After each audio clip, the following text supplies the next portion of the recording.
알로? 이 사람이 내 핏줄이라고요? 미친 소리 아닙니까? 몽골 고원 한가운데 저는 믿을 수 없는 유전자 검사 결과를 받아들고 전화기를 붙잡고 있었습니다. 게르 밖에서는 마을 아이들이 한국 제사와 똑같은 방식으로 절을 하고 있었고 노인들은 아리랑과 닮은 노래를 부르고 있었습니다. 그리고 지금 제 손에는 이 몽골 오지 마을 노인과 제가 97% 동일한 유전자를 공유한다는 충격적인 결과가 들려 있었죠. 이건 단순한 우연일까요?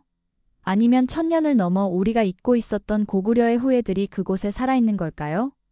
오늘은 아버지의 미친 듯한 집착이라 생각했던 연구를 따라 몽골 오지에서 한글의 흔적을 발견한 다큐멘터리 작가의 여정을 함께하겠습니다. 지금 시작합니다. 안녕하세요. 저는 이진수입니다.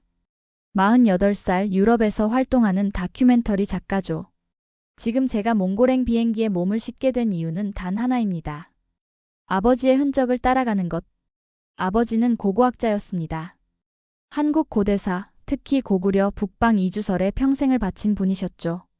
고구려 사람들은 멸망 후 전부 사라진 게 아니다. 북쪽으로 이동했다. 학계에선 이런 아버지를 미친 학자라 불렀어요. 증거가 너무 부족했으니까요. 진수야, 언젠간 내가 증명할 테니 기다려라. 아버지의 마지막 말씀이었습니다. 하지만 결국 아무것도 증명하지 못한 채 돌아가셨죠. 제게 남긴 건 낡은 노트와 지도뿐이었습니다. 솔직히 말하면 저도 아버지를 이해하지 못했어요. 학술적 가치도 없는 망상에 집착한다고 생각했습니다. 대학 시절엔 친구들이 너희 아버지 그 사람 맞아? 라고 물으면 부끄러워 고개를 숙이기도 했죠. 아버지의 유품을 정리한 건 장례식으로부터 꼭 1년 후였습니다. 먼지 쌓인 상자를 열었죠. 그 안에는 낡은 가죽 표지의 노트와 여러 장의 지도가 있었어요. 대부분 이미 알려진 고구려 유적지를 표시한 것이었습니다. 그런데 마지막 페이지에서 눈에 띄는 것을 발견했습니다. 몽골 중부 어딘가 아무도 관심 갖지 않는 고원지대에 빨간 원이 그려져 있었어요. 옆에는 아버지의 힘없는 필체로 고라고러 마을이라고 적혀 있었습니다. 몽골에 왜 여기를 노트를 뒤적이다 발견한 마지막 기록은 더 의아했습니다. 그들의 말에서 우리의 흔적을 찾았다. 말의 억양, 그 끝맺음이 우리와 같다. 더 깊이 들어가야 한다. 아버지의 필체는 점점 흐트러져 있었습니다. 마치 뭔가에 홀린 사람처럼요. 아마도 병세가 심해지던 시기였을 겁니다. 한 번만 가보자. 제 결심은 간단했습니다. 아버지의 망상을 확인하고 정리하는 것. 팩트체크, 그것뿐이었죠. 감정은 철저히 배제한 채로요. 어쩌면 다큐멘터리 소재가 될지도 모른다는 생각도 했습니다. 미친 학자의 마지막 여정이라는 제목으로요. 비행기 창밖으로 보이는 구름을 바라보며 생각했습니다. 아버지, 당신이 그토록 집착했던 것이 뭐였는지 이제야 보러 갑니다. 비행기가 울란바토르에 착륙했습니다. 이제 제 앞에는 험난한 몽골 고원이 기다리고 있었습니다. 금기의 땅이라고 할까요? 적어도 저에게는 그랬습니다. 아버지의 망상이 시작된 곳이니까요. 울란바토르에서 짐을 꾸리고 통역사를 고용했습니다.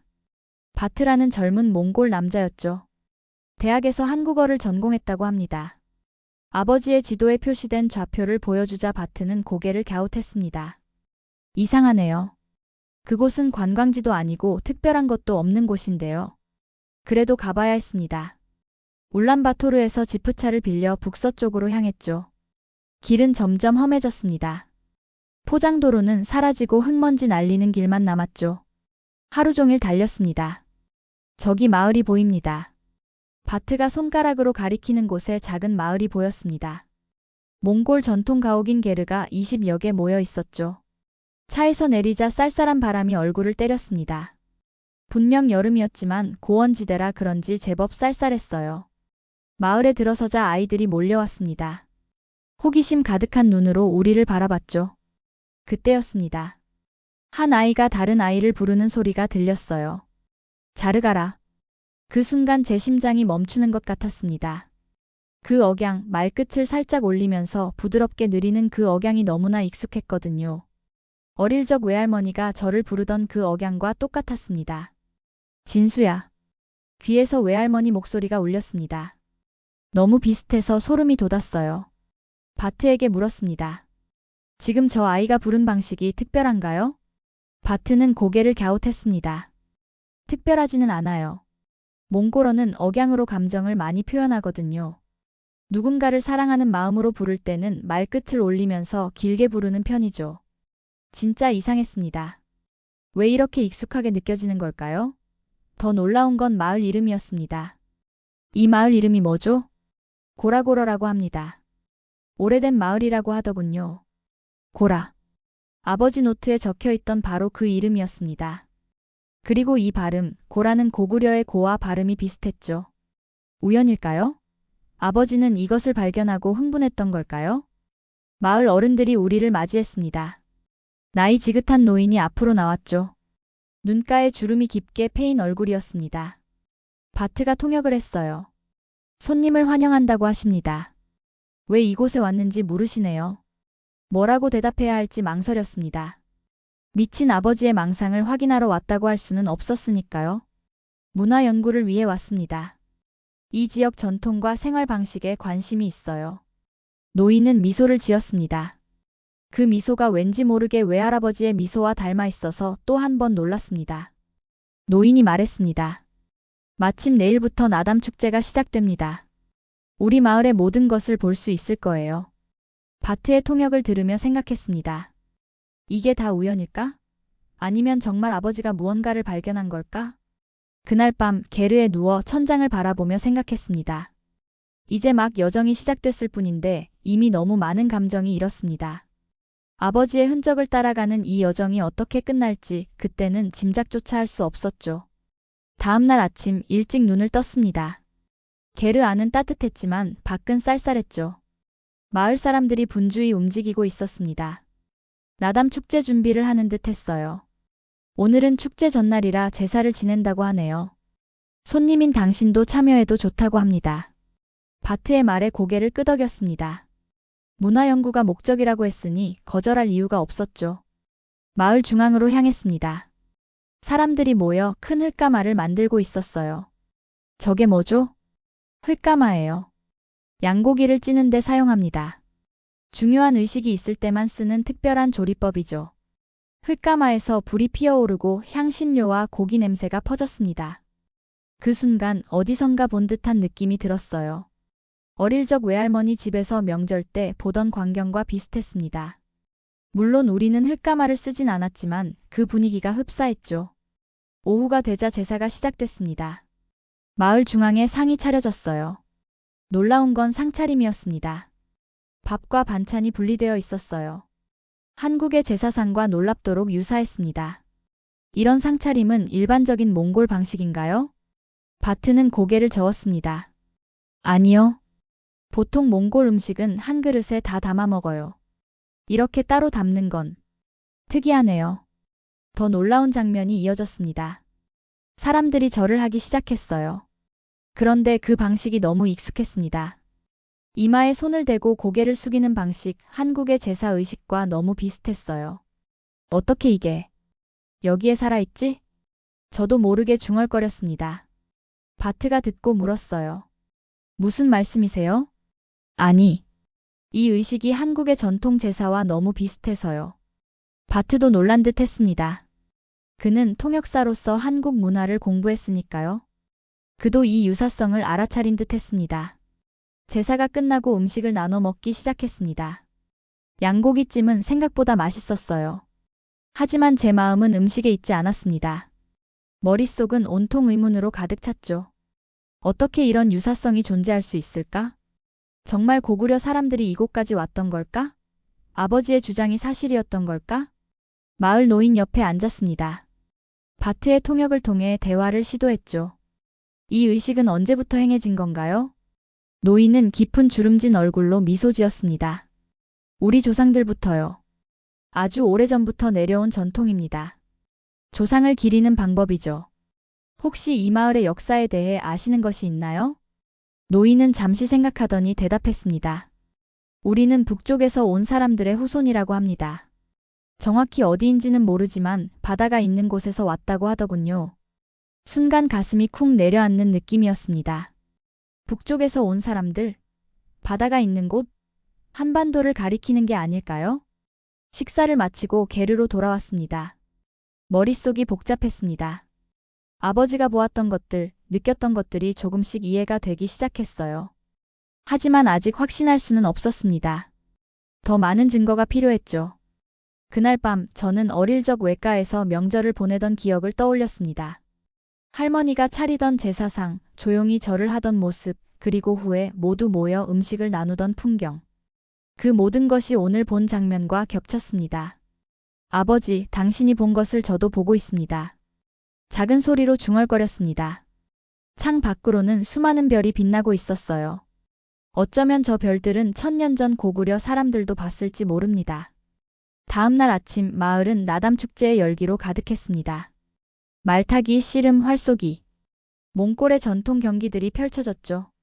하지만 제 마음은 여전히 어제의 의문으로 가득했습니다. 바트에게 부탁했습니다. 마을의 가장 연장자를 만날 수 있을까요? 마을 역사에 대해 더 자세히 알고 싶습니다. 바트는 고개를 끄덕였습니다. 잠시 후 그가 나이 지긋한 노인을 모시고 왔어요. 머리카락과 수염이 하얗게 센 모습이었습니다. 그의 이름은 바트볼드. 마을에서 가장 나이가 많다고 했습니다. 작은 게르에 들어가 앉았습니다. 바트볼드 장로는 천천히 말을 이어갔습니다. 우리 조상들은 오래전 눈 오는 북쪽에서 말을 타고 이곳에 왔소. 바트가 통역하는 말을 들으며 긴장했습니다. 북쪽이라면 만주 혹은 한반도를 의미할 수도 있었죠. 언제쯤 이곳에 정착했는지 아시나요? 정확한 연도는 모르지만 우리 조상들이 전하는 바로는 7대 조상부터 이곳에 살았다고 합니다. 그들은 강한 전사들이었다고 하더군요. 7대 조상. 대략 200년 전쯤일까요? 그렇다면 그 이전에는 어디에 살았던 걸까요? 질문을 이어갔습니다. 혹시 옛 기록이나 유물 같은 것이 남아있나요? 바트볼드 장로의 눈이 반짝였습니다. 그는 천천히 일어나 작은 상자를 가져왔어요. 그 안에서 낡은 가죽으로 쌓인 노트를 꺼냈습니다. 이건 우리 가문의 대대로 내려오는 기록이오. 무슨 뜻인지는 모르지만 중요한 기록이라 보관하고 있소. 떨리는 손으로 노트를 받았습니다. 조심스럽게 펼쳤어요. 페이지에는 낯선 문양들이 가득했습니다. 하지만 자세히 보니 그 속에 분명한 패턴이 있었어요. 기역, 니은, 미음. 한글 자모의 구조와 유사한 형태였습니다. 순간 숨이 멎는 듯 했습니다. 이건 한글 자모의 구조야. 바트에게 보여주며 흥분된 목소리로 말했습니다. 이건 한글과 비슷한 구조를 가지고 있어요. 물론 완전히 같지는 않지만 기본 형태가 유사합니다. 바트볼드 장로에게 물었습니다. 이 글씨의 의미에 대해 들은 적이 있으신가요? 장로는 고개를 끄덕였습니다. 이 글씨는 우리 조상들이 남긴 거라 하오. 그 조상이 바다 건너에서 왔다더군요. 바다 건너. 한반도를 의미하는 게 분명했습니다. 심장이 빠르게 뛰었어요. 이것이 아버지가 그토록 찾던 증거였을까요? 혹시 다른 유물이나 이야기도 있나요? 장로는 잠시 생각하더니 말했습니다. 오늘 저녁 축제에서 우리 마을의 오래된 노래를 부를 겁니다.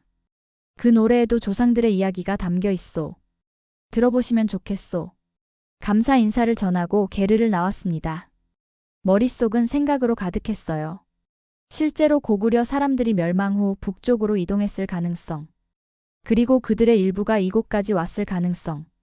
더 이상 망상으로 들리지 않았습니다. 바트에게 물었습니다. 바트, 몽골의 다른 지역에서도 이런 전통이나 의식을 본 적 있나요? 바트는 고개를 저었습니다. 아니요. 사실 이 마을의 풍습은 꽤 독특합니다. 몽골 전통과 비슷하면서도 다른 점이 많아요. 해가 저물기 시작했습니다. 마을 중앙에는 큰 불이 피워졌고 사람들이 모이기 시작했습니다. 축제의 마지막 밤이 시작되려는 참이었죠. 머릿속에서는 아버지의 목소리가 울렸습니다. 증거를 찾았다, 진수야. 내가 말했잖니? 마음이 복잡했습니다. 아버지를 이해하지 못했던 시간들, 그의 연구를 무시했던 순간들이 후회로 다가왔습니다. 그러나 지금은 감정에 휩쓸릴 때가 아니었죠. 더 많은 증거를 찾아야 했습니다. 저녁 축제는 화려했습니다. 큰 불 주위로 마을 사람들이 모여 음식을 나누고 노래를 부르기 시작했어요.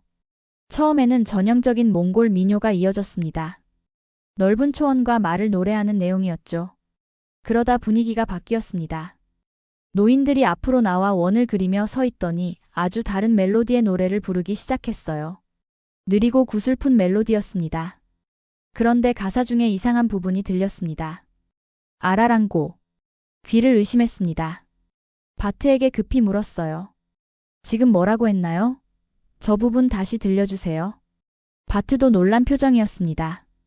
아라랑고라고 하는 것 같은데? 이건 몽골어가 아니에요.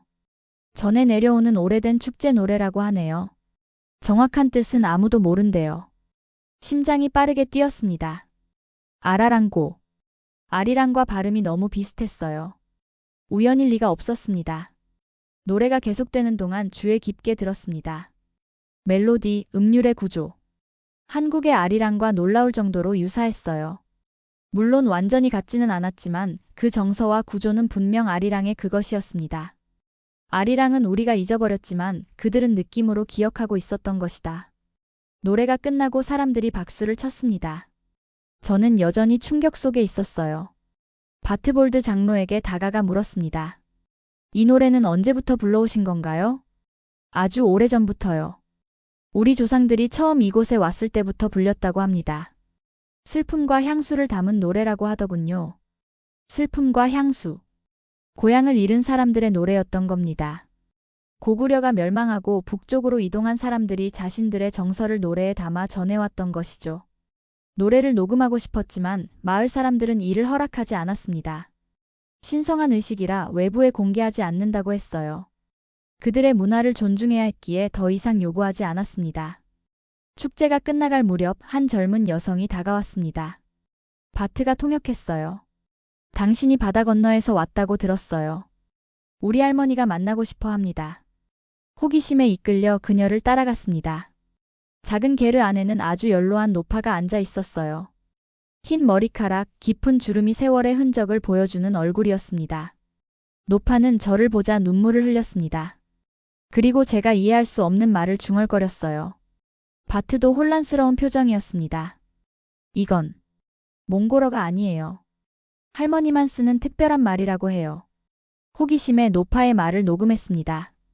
나중에 언어학자에게 분석을 의뢰하기 위해서였죠. 노파는 제 손을 꼭 잡고 무언가를 말하려는 듯 했지만 의사소통이 되지 않았습니다. 게르를 나와 생각에 잠겼습니다. 제사의식, 한글과 유사한 문자, 아리랑과 비슷한 노래. 모든 것이 아버지의 이론을 뒷받침하는 증거처럼 보였습니다. 밤하늘의 별을 바라보며 생각했습니다. 아버지, 당신이 옳았어요. 고구려의 흔적이 여기 남아 있었습니다. 하지만 여전히 과학적 증거가 필요했습니다. 직감과 유사성만으로는 부족했죠. 더 확실한 증거를 찾아야 했습니다. 축제가 끝나고 일상으로 돌아간 마을에서 저는 사람들의 생활을 관찰했습니다. 특히 그들이 서로 어떻게 소통하는지가 궁금했어요. 언어는 다르지만 그 안에 담긴 정서적 구조가 한국과 유사한지 알고 싶었습니다. 마을 여성들이 모여 일상적인 대화를 나누는 모습을 주의 깊게 지켜봤습니다. 바트의 통역으로 대화 내용을 이해할 수 있었죠. 놀라운 점은 그들의 대화 방식이었습니다. 말끝을 부드럽게 느리고 감정을 직접적으로 표현하기보다는 우회적으로 표현하는 경향이 강했어요. 오늘 좀 피곤해 보이네요. 라는 말은 실제로는 도움이 필요하신가요? 라는 의미였습니다. 직접적으로 물어보는 것보다 상대방의 상태를 먼저 언급하는 방식이었죠. 바트볼드 장로에게 이런 대화 방식에 대해 물었습니다. 우리는 기분이 나쁠까 먼저 생각하고 말하는 게 예의라고 배웁니다. 직접적으로 말하면 상대방이 부담을 느끼니까요. 이 말을 듣는 순간 깨달았습니다. 이건 정서의 구조가 같다는 말이잖아. 한국에서도 우리는 비슷한 방식으로 소통합니다. 직접적인 표현보다는 상대방의 기분을 살피고 말을 돌려 하는 경향이 있죠. 이런 소통 방식은 정이라는 한국 특유의 정서와 깊이 연결되어 있습니다. 더 놀라운 발견은 존대 표현이었습니다. 이 마을 사람들은 노인에게 말할 때 문장 끝에 -바이라는 어미를 붙였어요. 이는 한국어의 존댓말 어미와 기능적으로 동일했습니다. 몽골어에도 존댓말이 있나요? 바트에게 물었습니다. 일반적인 몽골어에도 존댓말은 있지만 이 마을의 방식은 좀 특이해요. 특히 -바이 어미는 이 지역에서만 사용하는 것 같아요. 이건 단순한 언어적 유사성을 넘어서는 문화적, 정서적 유사성이었습니다. 말의 구조와 사용 방식에서 한국의 정의 흔적을 발견한 것이죠. 마을 사람들의 일상에서도 비슷한 점을 발견했습니다. 아이가 넘어지면 온 마을이 달려와 돌봐주는 모습, 옆집의 어려움을 자신의 일처럼 도와주는 모습. 이런 공동체 정신은 한국의 정과 다르지 않았습니다. 한 노인이 아픈 이웃을 돌보는 모습을 지켜보았습니다. 약을 가져다 주고 음식을 챙겨주는 그 모습에서 저는 어릴 적 우리 동네의 풍경을 보는 듯 했어요. 바트볼드 장로에게 물었습니다. 이렇게 서로를 돌보는 것이 이 마을의 전통인가요? 장로는 미소 지으며 대답했습니다. 우리는 게털GTL이라는 것을 중요하게 생각합니다. 이웃의 아픔을 내 아픔처럼 느끼는 마음이죠. 게털. 그 발음과 의미가 한국의 정과 얼마나 닮아 있는지요. 단순한 우연으로 보기엔 너무 많은 유사점이었습니다. 마을에서 며칠을 더 지내며 관찰했습니다. 사람들이 서로 인사하는 방식, 갈등을 해결하는 방식, 감정을 표현하는 방식. 모든 것에서 한국 문화의 흔적을 찾을 수 있었습니다. 특히 인상적이었던 것은 어린아이들이 어른들에게 보이는 존경심이었어요. 아이들은 어른 앞에서 자연스럽게 허리를 숙이고 말을 조심스럽게 했습니다. 이는 한국의 효 문화와 다르지 않았어요. 당신 나라에서도 이렇게 어른을 공경하나요? 한 여성이 저에게 물었습니다. 바트의 통역을 통해 대답했습니다. 네, 한국에서도 어른 공경은 매우 중요한 가치입니다. 여성은 미소를 지었습니다. 그래서 당신이 우리와 비슷하게 느껴졌나 봐요. 처음 왔을 때부터 당신은 우리와 다르지 않았어요. 그 말에 가슴이 따뜻해졌습니다. 물리적 거리는 멀지만 정서적으로는 이렇게 가까울 수 있다는 것. 그것이 바로 정의 힘이 아닐까요? 저녁 불 앞에 모여 앉아 이야기를 나누는 시간 제가 질문했습니다. 여러분은 슬플 때 어떻게 위로를 받나요? 사람들은 서로를 바라보며 미소 지었습니다. 한 노인이 대답했습니다. 함께 있는 것만으로도 위로가 됩니다. 말은 필요 없죠. 이 대답에서 저는 또 다시 한국의 정을 발견했습니다. 말로 표현하지 않아도 서로의 마음을 이해하고 함께 있는 것만으로 위로가 되는 그 감정. 한국인들이 정이라고 부르는 그것이 바로 여기 있었습니다. 마을에서의 마지막 밤 저는 일기를 썼습니다. 오늘 나는 언어도, 역사도, 문화도 다른 이곳에서 한국의 정을 발견했다. 이것은 단순한 우연이 아니다. 우리의 뿌리가 이어져 있다는 증거다. 마을에서의 연구가 깊어질수록 저는 더 과학적인 증거가 필요하다고 느꼈습니다. 관찰과 문화적 유사성은 흥미롭지만 실제 연관성을 증명하기에는 부족했죠. 그래서 울란바토르의 몽골 유전학 연구소에 연락했습니다. 바트의 도움으로 마을 주민들에게 유전자 검사의 목적을 설명했습니다. 처음에는 낯설어 했지만 바트볼드 장로가 동의하자 다른 주민들도 참여하기로 했습니다. 10명의 주민과 저의 DNA 샘플을 채취했고 이를 연구소로 보냈죠. 결과를 기다리는 일주일은 길게 느껴졌습니다. 그동안 저는 마을 생활에 더 깊이 참여했어요.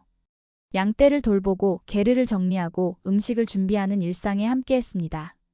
낯선 환경이었지만 이상하게도 마음은 편안했습니다. 마침내 연구소에서 연락이 왔습니다. 결과를 듣기 위해 울란바토르로 향했습니다. 연구소에서 만난 투무르 박사는 흥분한 표정이었습니다. 이진수 씨, 놀라운 결과가 나왔습니다. 투무르 박사는 컴퓨터 화면을 보여주었습니다. 화면에는 복잡한 그래프와 수치들이 가득했어요. 여기 보시면 당신과 바트볼드 씨의 Y염색체 하플로그룹이 거의 일치합니다. 97% 동일한 유전적 계통이죠. 숨이 멎는 것 같았습니다. 97%. 이건 우연이 아니었습니다. 과학적 증거가 우리의 연관성을 보여주고 있었어요. 이게 무슨 의미인가요? 투무르 박사는 차분히 설명했습니다. 이 결과는 당신과 바트볼드 씨가 약 2025세대 전, 즉 600년 전에 공통 조상을 가졌다는 것을 의미합니다. 그리고 흥미로운 점은 이 유전자 패턴이 한반도 북부와 만주 지역에서 발견되는 패턴과 매우 유사하다는 것입니다. 600년 전. 이 시기는 고려 말, 조선 초기에 해당했습니다.